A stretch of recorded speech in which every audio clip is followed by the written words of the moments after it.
started to publish research that everything that we thought about the brain was wrong. And this starts to lead to new ways of thinking and classifying what happens to us. For example, the relationship between the word dementia and the word Alzheimer's disease, or perhaps we should have it in the plural, Alzheimer's diseases. Thanks in part to modern technology, we now know a lot, but it does require scientists to study how the brain and the mind work. And our first speaker is John Gallacher from the University of Oxford, and he's a scientist who's been finding out how the brain works. And John, I'm going to pass over to you now to say a little bit about what we now know about the way the brain works and the relationship between the brain and the mind. Well, thank you very much, Muir. It really is my pleasure to join you, and thank you very much for joining us in this conversation. I'm going to speak in a very limited way about the neurobiology of the brain. There are people here better qualified to do that than me, but also that's not really the main point of our meeting. What we want to focus on is how arts of dementia and other interventions can assist us as our brain changes with age. So first of all, let's just take a step back. We're not really, I think, focusing on dementia. We're focusing on brain health. And just as, if you like, going to surgery to get a heart transplant is really the last resort, having missed the boat. So looking for treatments for severe dementia is a last resort. We don't want to miss this boat. We want to go back right to, if you like, our lifestyle, our early years, so that we are protected against a cognitive decline and neuropathology. So what we're really talking about is brain health. And we'd like to get to a point in our culture where people are taking just as much care of their brains as they are of their muscles, of their heart, and of their liver. So that's really where I'd like to start. Now, the evidence on neuropathology is, although it's extremely complicated, effectively we have proteins which are operating in our brain cells, which are not operating as they ought to. They're either too much or too little or in the wrong balance. And this causes the neurons in the brain to deteriorate and eventually to die. And so we have, it's not just a matter of brain mass, which is reduced, it's a matter of all the connectivity, the information containing connectivity disappearing as well. And then once the neuron has died, that's more or less it. But what we're discovering more recently is that our neurons, the actual connections between neurons are made of something called synapses, a little suborgan called a synapse. And synapses come and go. And this is really exciting because what it means is that we can generate new synapses. And if a neuron is generating synapses, it doesn't die. So there is great hope that we can be, if you like, continually learning throughout our years, continually generating strong signals across synapses, generating new ones as we learn new skills, new competencies, and this will extend the functionality of our brain. And the evidence on this is strong. It comes from many sources. We won't go into them all now, but it's not disputed that this is not just ongoing, but it's something that we can enhance and improve with our lifestyle and perhaps other interventions. So let's move on to the evidence about arts for dementia. Now, by and large, the evidence is weak. That's not to say poor. I think it's good, but it's nevertheless weak. And it's weak because the studies that we have at our disposal are by and large too small. And therefore, it's very difficult to detect effects with the level of confidence that many skeptics would like. However, by and large, the studies do support a very strong impact of, if you like, social prescribing, but let's include it as arts for dementia, on psychological well-being. The quality of life, I think, is undoubtedly improved, and we'll talk about that shortly. The extent to which it prevents neuropathology, I think, is open to debate. It may well do in terms of maintaining synapses, and I think that is a very plausible argument. But there's a basic issue of, are we improving or maintaining the software in our brains through these different interventions, or are we building and maintaining the hardware in our brains through these different interventions? And I think it's probably a combination of both, the proportion of which we just do not have the data to discuss. So in the time-honored phrase, the jury is out on that one, but nevertheless, both those options are there. So when we go and do some dance therapy or some cookery or some gardening or some singing or paint a lovely picture, what's actually going on to improve the well-being and potentially enhance and extend brain function? Well, I think several things are happening, and these things are, it's worth you, as I go through them, it's worth you reflecting your own experience on how this may have helped you. So for example, I don't know whether you paint at all. I'm an extremely poor watercolorist. These colors go everywhere. And even though that's meant to be part of the skill, it certainly doesn't make me feel at all in control of the painting. But when I'm painting, my concentration is focused. Time seems to pass. And there's a sense of what psychologists call flow, which just throws everything else out of the cognitive window, and you're focusing, focused on this one thing. And it really is therapeutic. You know, you come away thinking, oh, that's absolutely fantastic. Also, when I'm painting, I only paint things I find beautiful. And even if I'm not very aesthetic, at least I know what I like. And again, it triggers emotion. And so it triggers emotion through imagery in me. But I can imagine it triggering dance and music, triggering emotion in other people. In fact, you know, a beautiful piece of music is just so satisfying, so enjoy. Even if it brings tears to your eyes, you know, it is just so thoroughly satisfying. Engaging in these activities also increases our communication. Now, communication is really important. About two levels, at a high touch level and a low touch level. To be talking about meaningful things to those in our social networks is really important, but also to be talking about everyday events, you know, news gathering, a bit of this, a bit of that, a bit of the other. That's what you get only by broad social contact through social groups. And again, these things are really important for helping us frame our frame of mind.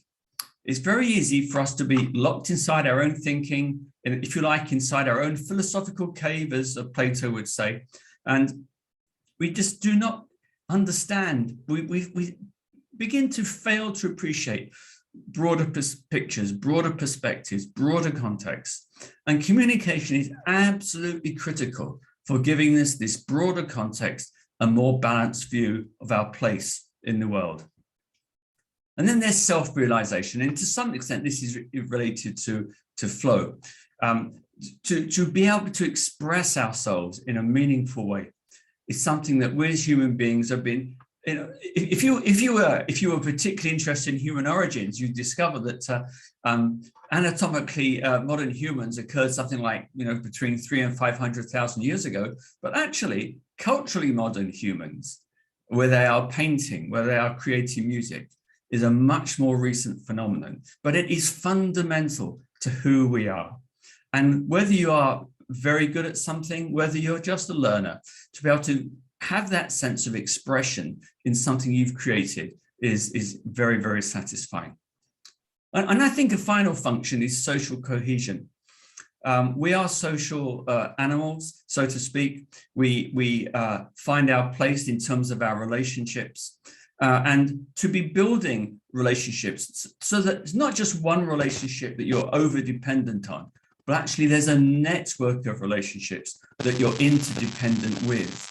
And that brings a great sense of meaning and social dignity to be contributing to other people's lives and enabling them and allowing them to contribute to you.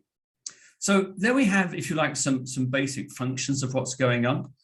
We've discussed also the mechanisms very briefly in terms of the the generating synapses, and if you like, keeping the brain as healthy as you can.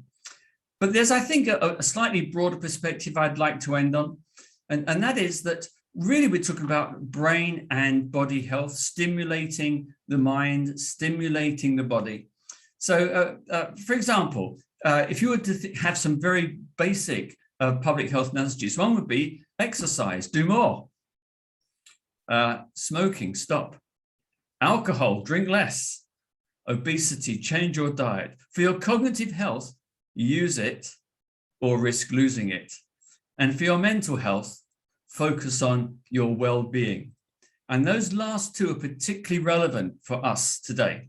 And it is not self-indulgent at all. It's just taking yourself seriously to be able to work out how I can contribute to my cognitive health, my mental health, and through those contribute to the lives of others. Thank you. Well, that was very clear and some very important messages there. One, to focus on the positive, on brain health. And if I can shamelessly advertise our new book, we focus on the positive, increase your brain ability and reduce your risk of dementia. And the key issue I think that's emerged to me is the importance of activity. And one thing we are doing is we're going to have an activity prescription linked to every drug prescription.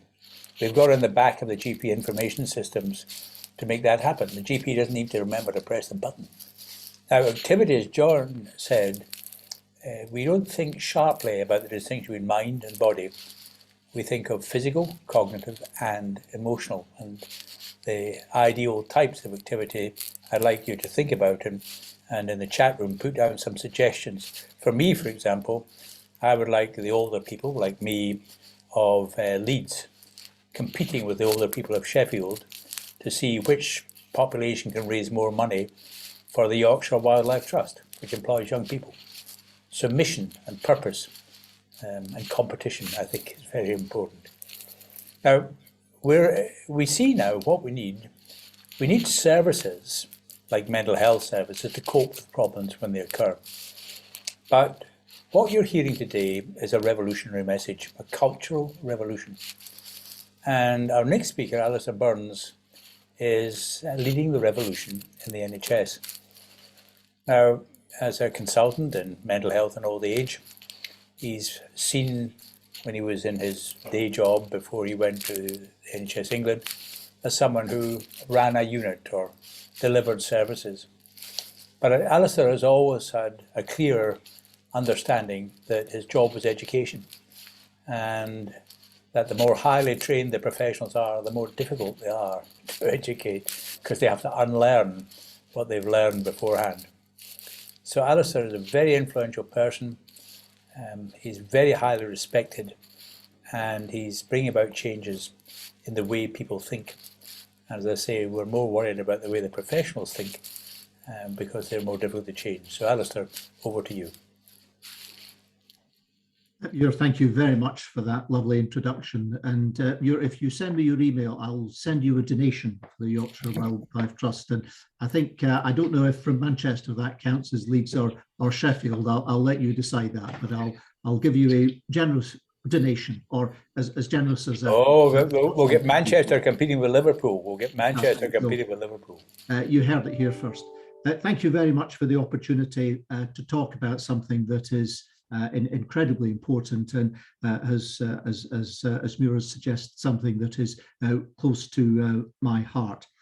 So Muir, you said that you qualified in the 1960s. I qualified in 1980, and I remember at that time there was still, when we talked about cancer, as young medical students, we were taught about ways to avoid seeing cancer. You would talk about a lump or a tumour or growth, things like that. And one of the things that we've learned in dementia, and I take John's point absolutely, we're not just talking about dementia here, we're talking about brain health. But certainly in dementia, there was something about the fact that in cancer, we're probably a generation behind in terms of awareness and the engagement that we have around dementia and brain health as an extension of that. And John, fantastic to hear the scientific evidence, as you said, Muir. But when I was a student, we thought that, you know, once your brain had shrunk, that was it. But to see those improvements that can be made and that Arts for Dementia have codified, I think are clear. I think in terms of one of the opportunities for me was really just to look at the, in terms of personalization. And one of the things that we did early on in the pandemic was that we looked at the 6 areas in terms of ways that we can improve the care for people with dementia. And we articulated these as the wellbeing pathway. And in the excellent report that Veronica and Cicely and colleagues have reported, it's there. And that was about preventing well. Now, we know that probably 1/3 of new diagnoses of dementia could be prevented by taking care largely, but not exclusively, for vascular risk factors. But also in the Lancet Commission, which is freely available. We talked, that was led by Jill Livingston, and we talked about the modifiable risk factors for the development of dementia. And in terms of, look, we're not talking about preventing dementia, but if we address preventing dementia and brain health, they are essentially, I think, not too far apart. Some of the things that surprised us slightly about looking at things that you can reduce your risk of dementia, a very common one was deafness. And I know in work with support from John and Muir, one of the things that we're looking at is that should we be paying more attention to issues of deafness and hard of hearing as a risk factor? I think that brings in one of the points that John made as well, is that social isolation. And we know, for example, that deafness can make social isolation very much worse. And one of the hallmarks when we discuss mild cognitive impairment and dementia, it cuts the person off from themselves, it cuts the person off from their communities, and it cuts them off from their families. I mean, cut off from your community, I think, is in no small part behind the stigma that we know that exists for people with dementia. We know it's the most feared illness for people over the age of 50. And we know that part of that is driven by a sense that nothing can be done. There's no treatment or cure for dementia. But as we've heard from John and the excellent work of Veronica and Cicely and colleagues, there is in fact huge amounts that we can do. It's true that we don't have one pill that will make everything right. But if we look at the approach, which is common in a number of disorders, it's extremely important. The second was looking at diagnosing well. We know that still probably only 2/3 of people who we think have got dementia come forward for a diagnosis and can access that support. We know that the ways in which that diagnosis is made, usually it's in memory clinics, but increasingly it's done in neurological clinics and in now primary care. We know that when someone presents with symptoms of dementia, it can sometimes take a little while to confirm a diagnosis. And in that area, which we call the peri-diagnostic space, there's lots that can be done.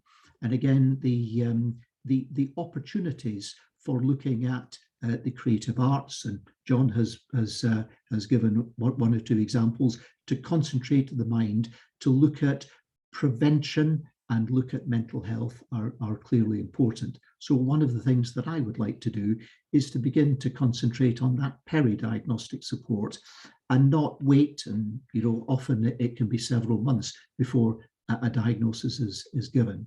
And with the Dementia Change Action Network and colleagues, as well as people like James Sanderson, who's in charge of personalisation at NHS England, we've got lots that we can do to give people activity and to give people, it's not just something to do, it's to give them a real opportunity to improve things while that process goes along.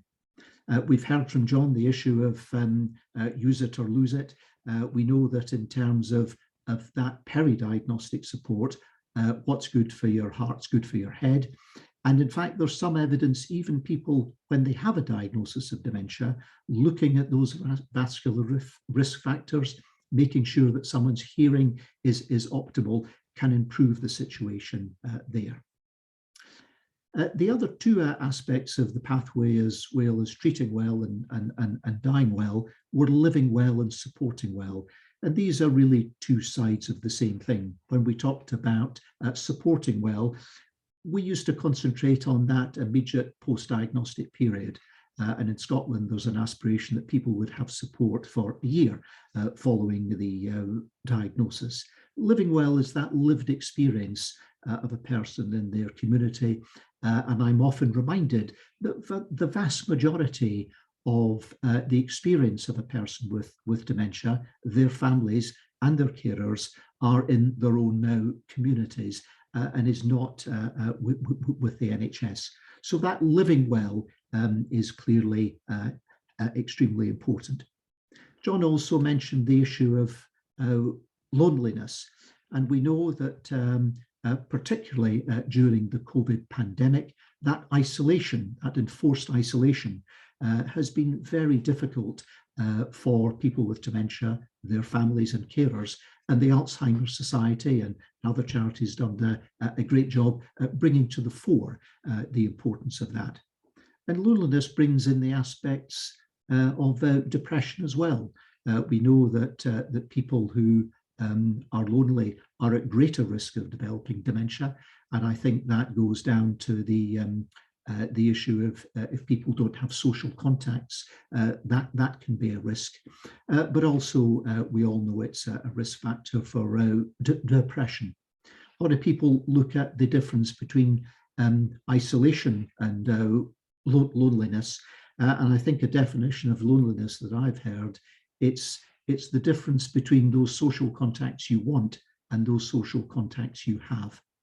And I know that some people who I visit at home and see people who are caring for someone who has memory problems and dementia, that can be very lonely.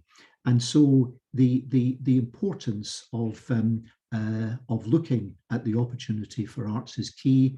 And again, as John has said, looking at the mind and the brain and looking at the interaction between depression and dementia is key. I think the big prize for me in terms of looking at this area is the issue of personalisation. We talk about personalisation, and I think particularly in the care of people with dementia and support for their carers and families, that personalised approach is key. And I think we see it, for example, in music, and as has been said, there are aspects of music that can bring back good memories. Sometimes they can bring back memories that aren't so good. Everyone will remember that first dance at the disco and perhaps that first kiss that we had at the time of a particular piece of music. And also, we know that in people with memory problems and dementia, those emotional memories are much strongly held, much firmer held than memories for facts. And so bringing back through music as an example, or through art, those memories from a long time ago to get that support is key. So I think for me, in conclusion, Muir, I think for me, if there were things that I think are the real opportunities here, it's the huge potential for arts and looking at dementia and difficulties with memory. It's something that everyone can enjoy, which is key. It's something that can be done, it can be personalised, and it can be done with a relatively modest investment. So we're not talking about building a brand new hospital. We're not talking about a huge expensive medication. It can be done and it become easily and well. And I think as we move forward post-pandemic in the National Health Service, and linking health and social care, of which there's been lots of discussion recently.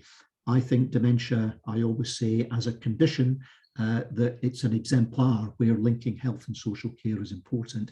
And I think Arts for Dementia is, again, another huge potential piece of glue that can bring these things together. And that ultimately will be better for people with dementia, their families and carers. So I'll pause there, Sir Muir. Thank you very much, Alistair. Now, I think what we would like is to get ideas and proposals, and then we know where you live. So if we have ideas, we'd be looking to come to you and say, well, how can we put this into practice?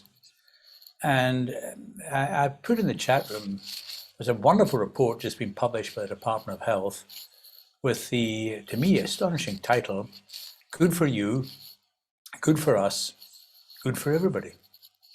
And it's about overprescribing at all ages. And the estimate is that about £2 billion of drugs do no good. They're pointless. Pointless is the term used. And this isn't just drugs for mental health, a whole variety of different drugs. And a lot of them are drugs for older people, people in their 80s and 90s on 8 or more medications. So I think what we need to do is to shape up some budgets, some bids. So I've put in the question there, if £1 million is really nothing out of the drug budget for an integrated care service. So what would we want to spend this on? So that's just one suggestion for the discussion. And Holly Marlin says, quite rightly, it depends on the ethnic demographic of that population, and we'd want to spend more on the deprived subsections than the wealthy subsections who are very good at working the system. People like me, they get far more hip replacements than poor people, and they've got the private sector.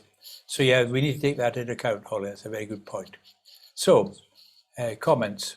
Veronica, how do you think we should try to gather as much knowledge as we can? I see we will be following this up, and we know where all these people live. But Veronica, would you like to open up the discussion and say some of the things in which people could discuss, some of the ways in which resources could be invested?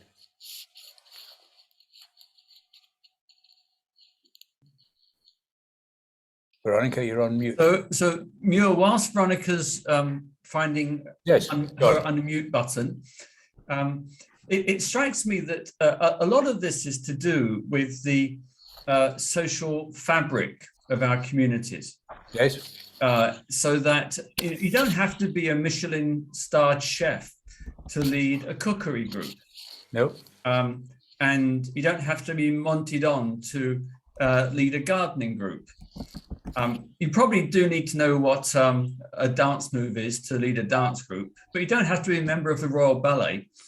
To facilitate community activity where there is some, necessary but not overqualified leadership, to gather people around their interests in groups, I think would be a very cheap way of having a substantial impact. Yes, and I think we would find too that many of the people running these groups have aged over 60. So we need to think of really low cost activities.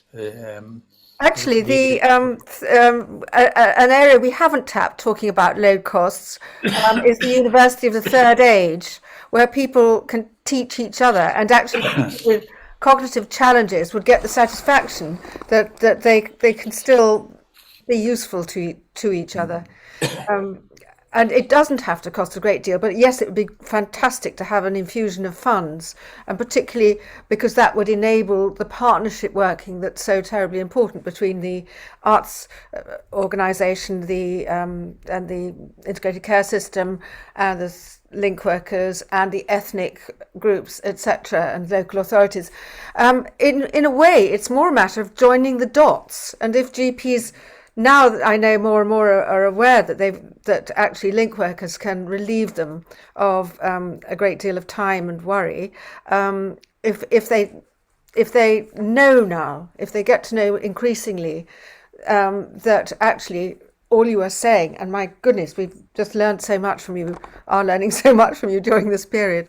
They know that it's of great value to them to have treatment, arts as treatment, or arts, whether it's activities, physical activities, or mental activities, or creative activities. But it's the act of doing. But yes, it does need an infusion of funds, because the arts organisations are only funded for projects, and we need to have ongoing activities. And so yes, an injection of funds. And I would say that the return on investment for this sort of thing would be huge, because if you can keep people healthier, we found that people stayed healthy with arts for dementia some 3 years, and Henry Simmons said the same in Scotland. If you can keep people healthier for longer in the community, that will save an awful lot of care costs, as well as GP time. Sorry, thank you. Alistair. Yeah, Muir, I think just to build up on the things that you were saying, and as you know, one of the things that people like to do is people almost need permission to do something, and there are a couple of great examples. Melanie Hammond in the chat. Thanks very much, Melanie, for describing your experience in running a group. And I think the great thing about that, you mentioned in the chat that some people who attended the group are now leading the group. And one of the things that we try and do is give examples of good care. We have a very active website called the Futures page on NHS England, where it would be fantastic to highlight some of the examples. Veronica, I know Arts for Dementia do a great job at advertising and announcing what's there.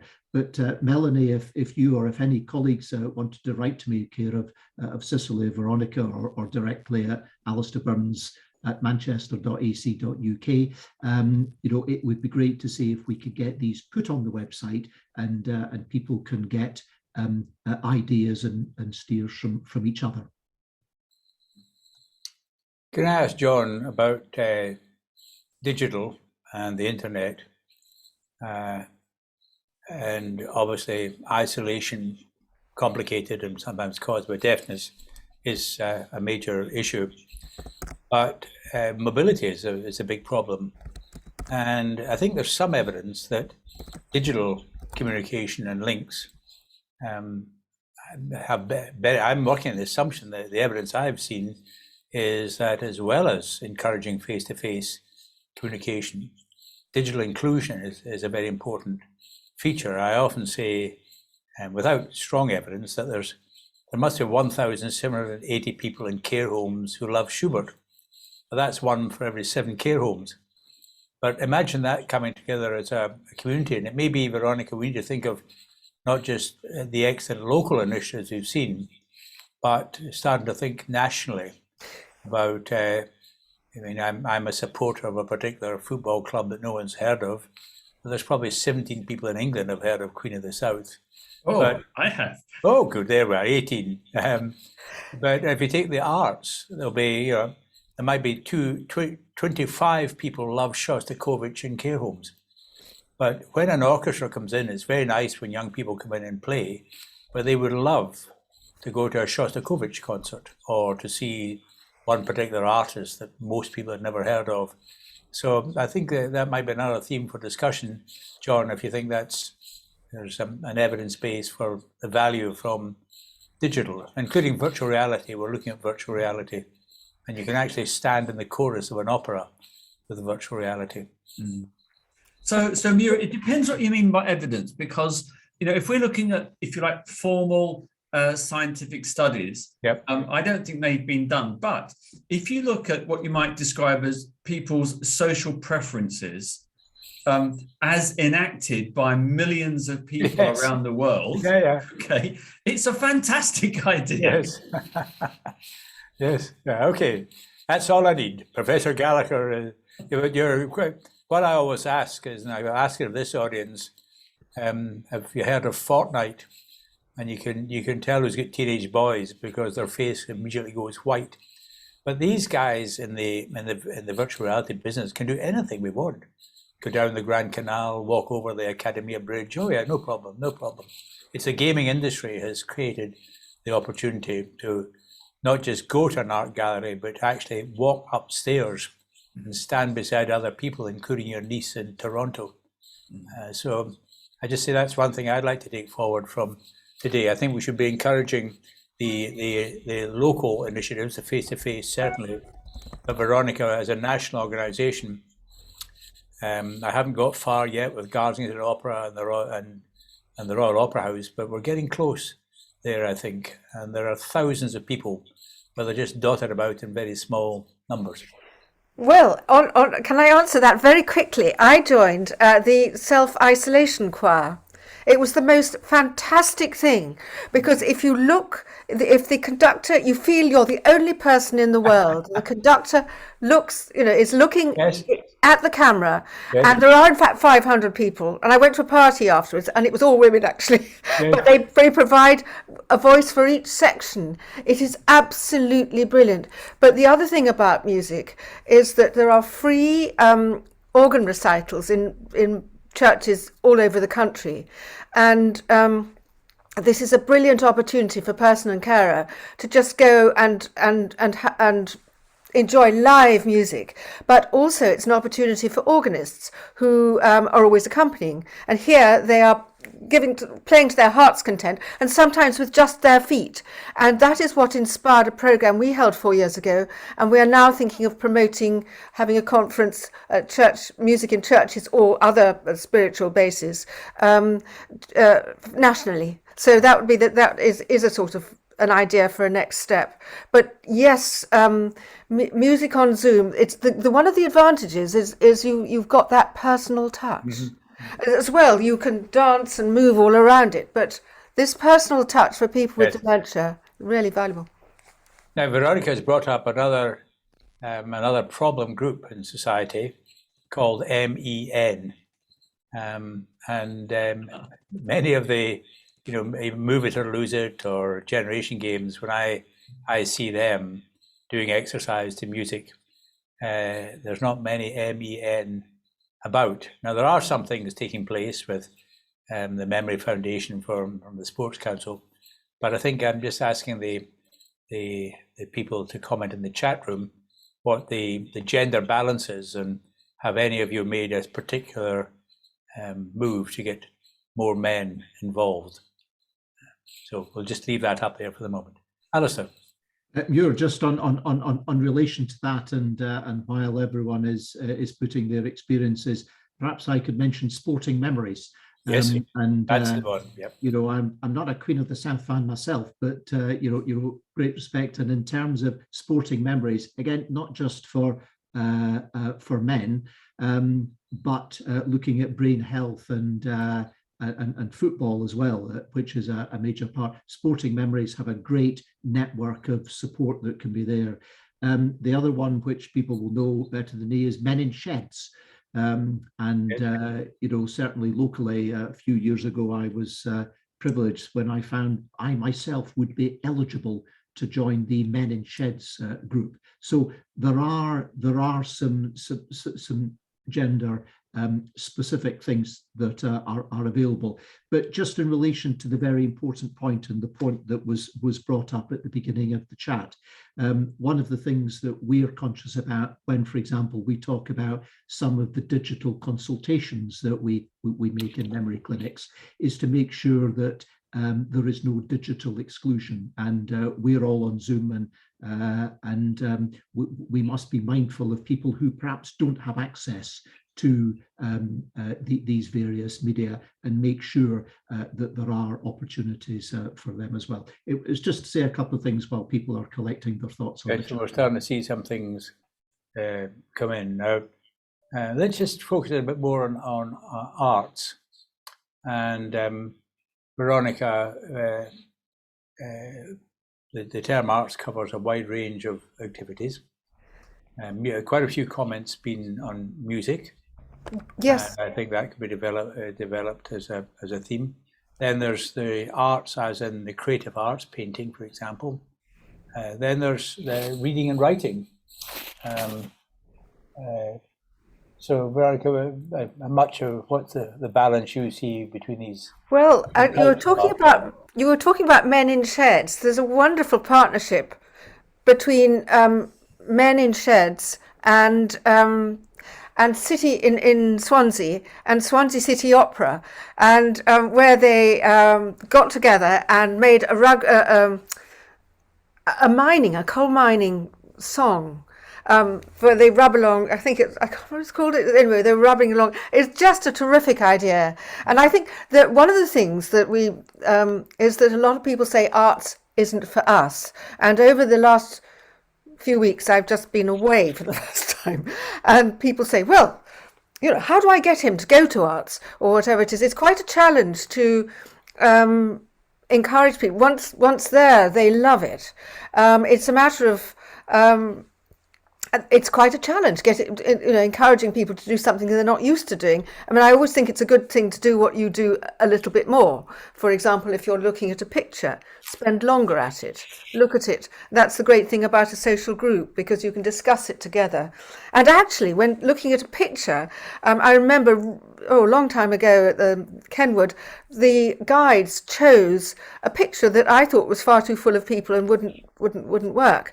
But it was wonderfully controversial. And if you choose a controversial subject, that gets people terribly excited, much more excited than, what one would necessarily choose. I mean, I think the great thing is to choose, if you're looking at pictures, for example, normally, to choose where you've got just two subjects and you can work out what their relationship is. So it's not based on memory, but it's people are living in the here and now, and they're exercising their brain, trying to work out what's happening, what's the relationship between them, and things like that, how the paint's been laid on. Something that you wouldn't necessarily have time to look at because people speed by normally.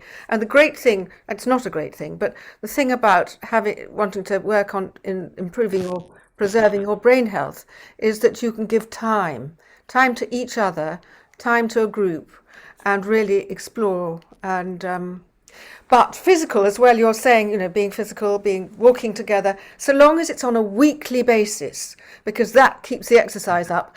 And also to encourage those who lead the groups to give homework so that people are practicing in between sessions. Partly to keep the interest, but also because of the nature of the brain challenges.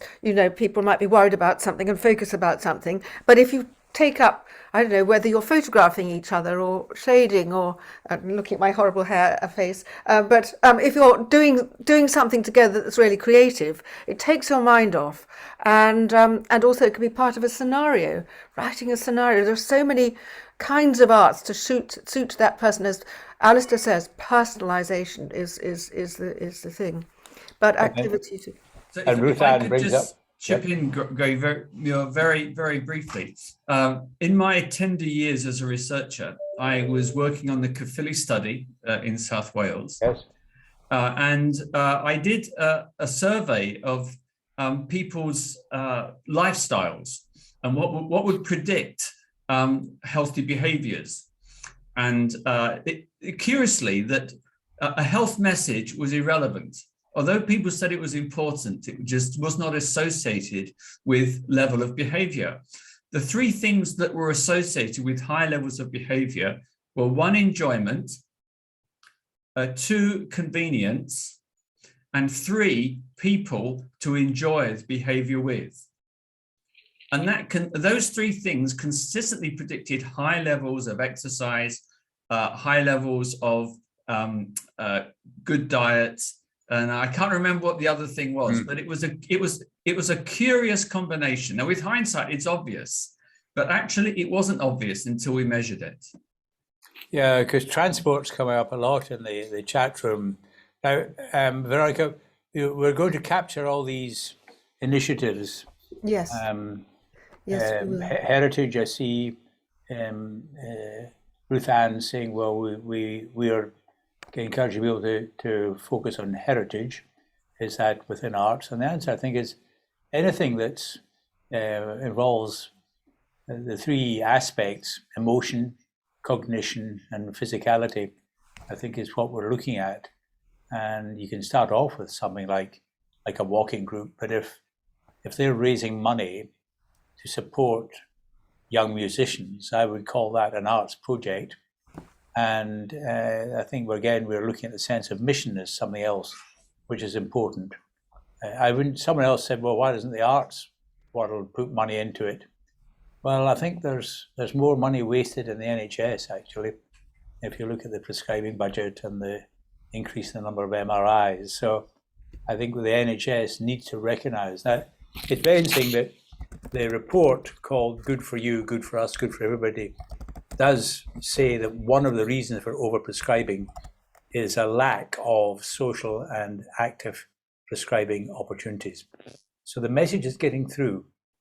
And what would be very good, I don't know if there's any GPs in the audience, Veronica? I wonder if we could have a volunteer primary care network where we could see if it could even switch £5,000 from drug spending to art spending. Any GPs like to comment on that? Tiny amounts of money were to the health service, but huge amounts of money. I could just have transport, for example. If you have £5,000 and you're running a club of some sort, you could do a hell of a lot with £5,000. We will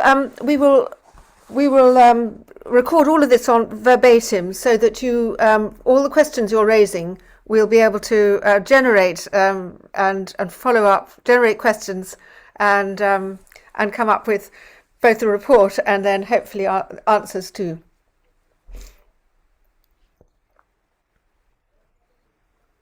I think the another issue is I think you should use the word therapy.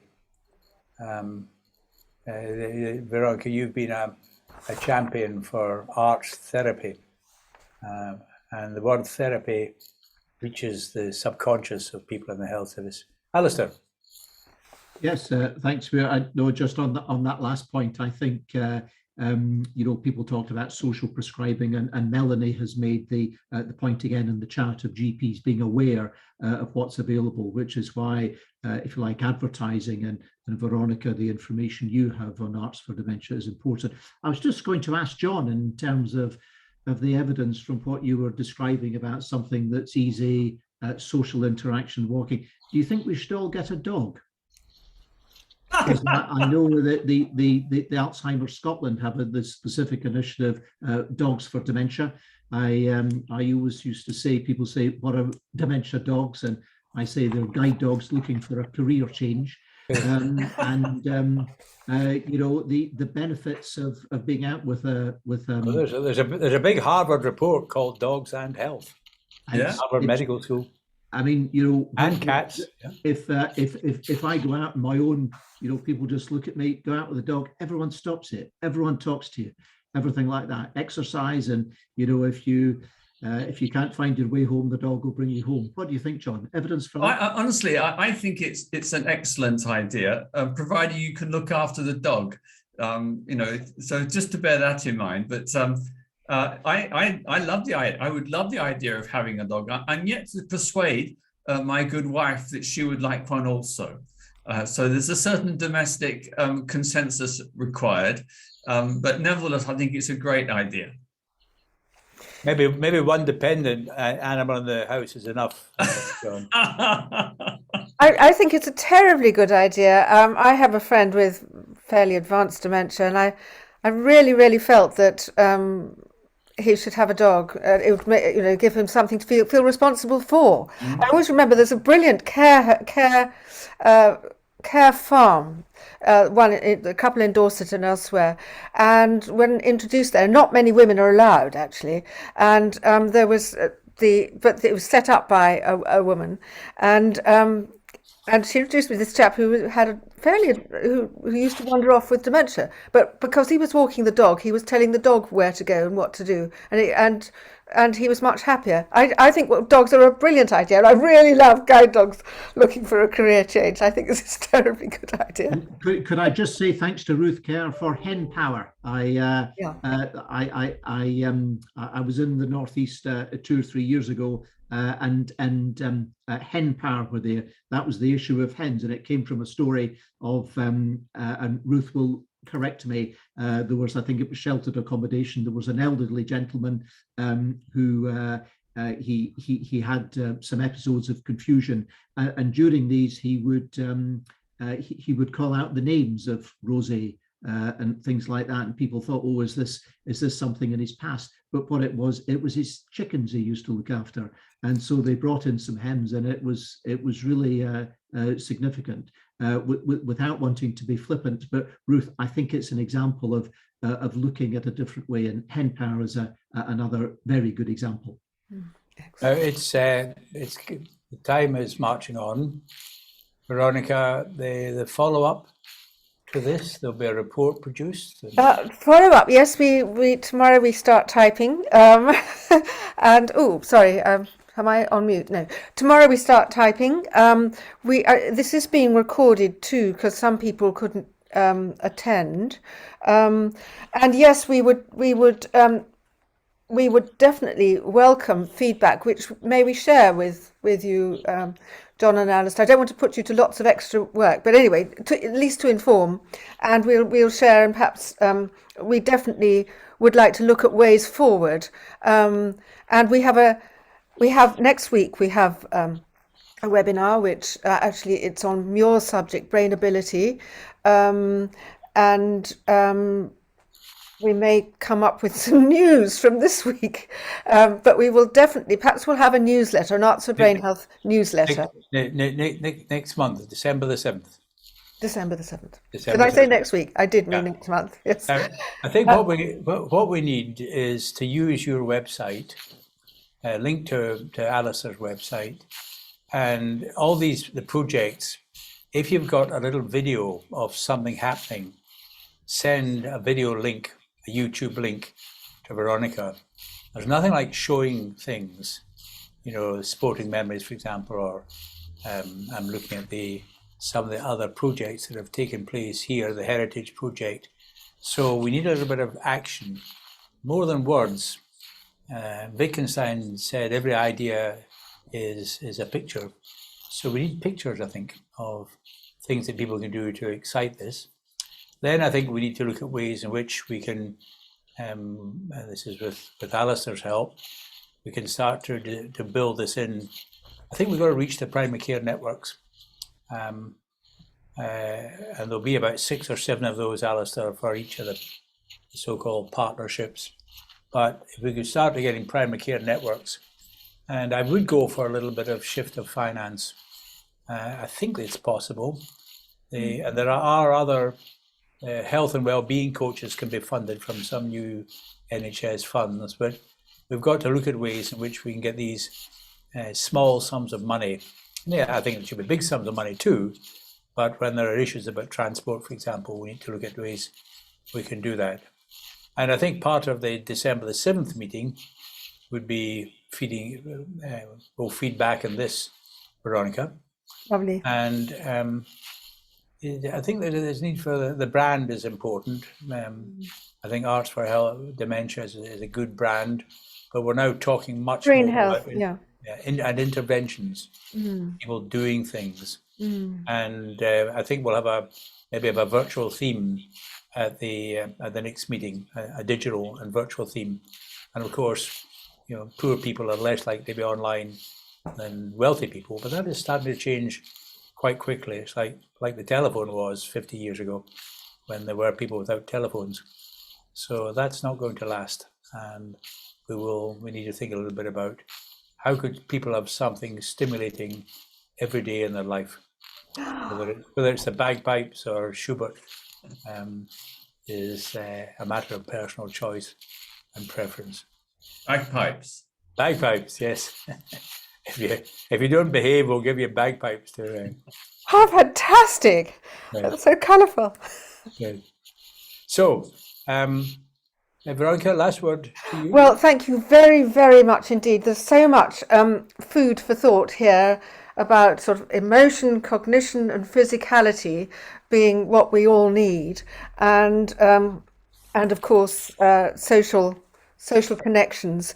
And thank you very much. It's been an immense privilege to hear you experts really explain it, and we get on with the practicalities. Muir, you have suggested some amazing financial ways forward, and the other thing to say is I'm in discussion about a potential documentary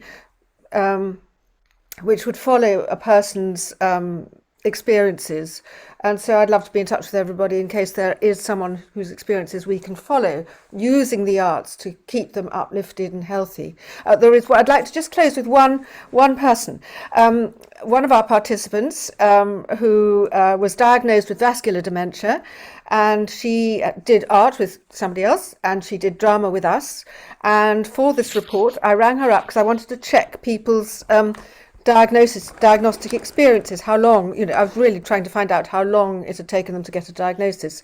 And I wasn't expecting her to answer, expecting her friend to answer. She said, "Oh, my dear, I haven't got dementia after all, vascular dementia after all. My memory has returned. She was a nutrition expert. I can now read recipes." And but she was continuing with people who had got dementia. Now I know that some people with dementia may say they haven't got it, but she was quite different. She was quite upbeat, and her diagnosis was put down to stroke damage. The stroke damage.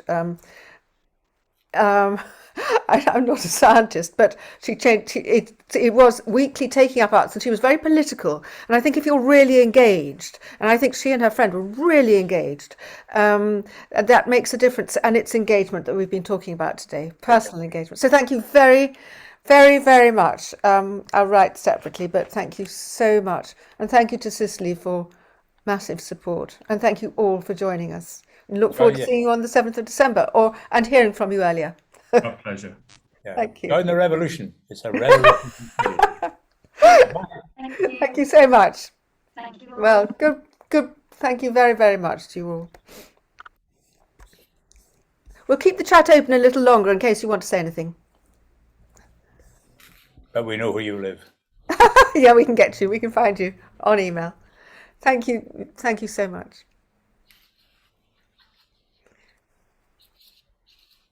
Good, Veronica. Well done. Muir, you were to thank you. My goodness, thank you so much. My goodness, what being a knowledge expert. But you're an activist, and that really made such a difference. I mean, you really make a difference to people's lives. It's wonderful. To do more work, that's what I usually do. You do generate more work, and I can't wait to hear the recording again. Oh, hello, Holly. I can see you now. Hi, Holly. Good point. Holly is a terrific musician. She can get blood out of a stone with people with dementia. She's wonderful. That's a rather rude thing to say, but it's not meant to be rude. But I have to go, but let's speak you and I thank you very much in indeed. 2 weeks' time. Thank you so Holly, much. good point you made all the way through, and Melanie. Thank you very much. Yeah. Bye-bye. Bye. Thank you.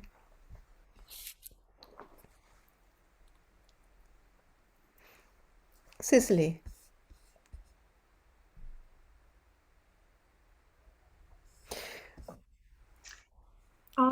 So shall we? What do you think? Shall we keep it open a little bit longer, or do you think everybody is? Do you think we got enough? I didn't get the beginning. Did you get the beginning? I forgot to start recording till Muir was already talking. I just cut off the very first sentence of your half, I think, but got it from when you started speaking. Did I spoke before him, didn't I? Yes. Yes. So I didn't start. I thought it was recording and it wasn't. So you've got all of his. Okay. Yeah. I will. What I'll try and do. I'll try and do the. What I might do is shall I start halfway through or something? And between us we'll get together because we probably ought to. So anyway, we can copy the chat straight away, can't we? Welcome everyone. I didn't seem to see the chat as much as did you see?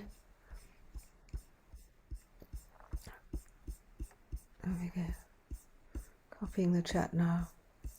I don't know if any more. Do you think any more will come in, or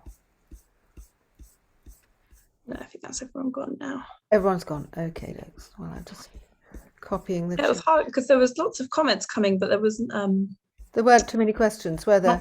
not so many questions. Yeah. Yeah, I'm just copying that. Okay, well, warmest thanks, and we can just start. God, there's an awful lot of. He leaves us with an enormous to-do list, doesn't he? Yes.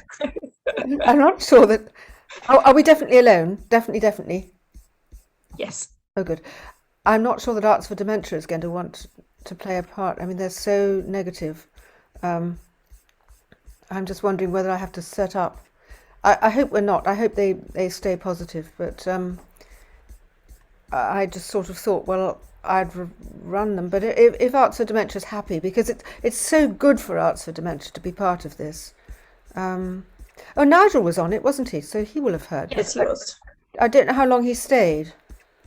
There's lots and lots. I'm still copying the chat. I remember he said something that he might not catch the end because of a physio appointment or something like that. So he might have left. I'm not sure when he left, but goodness me, there's a massive chat. I'm copying it. It hasn't stopped. I do hope it's copying all this. I'm just trying to highlight it. Yes, and I've copied it as well, and it should. And when you download, when the recording downloads as well, it copies. Yeah. Oh, does it? Yeah, it should do. Okay. Must be nearly there. There's lots of thank yous. Somebody asking for Alistair Burns's. I don't think we can give Alistair's email exactly. Alistair did say it out loud at one point. Oh, did he? Oh, all right. Actually, come to think of it, you can, because academics have their emails online. But I think he said his Manchester. He kind of spoke his Manchester. Oh, good. I've got it. I have definitely got it. Okay. Well, thank you very much. Now, what do we do with the recording? What does it do? It stops. I'm standing to stop. When we close this meeting,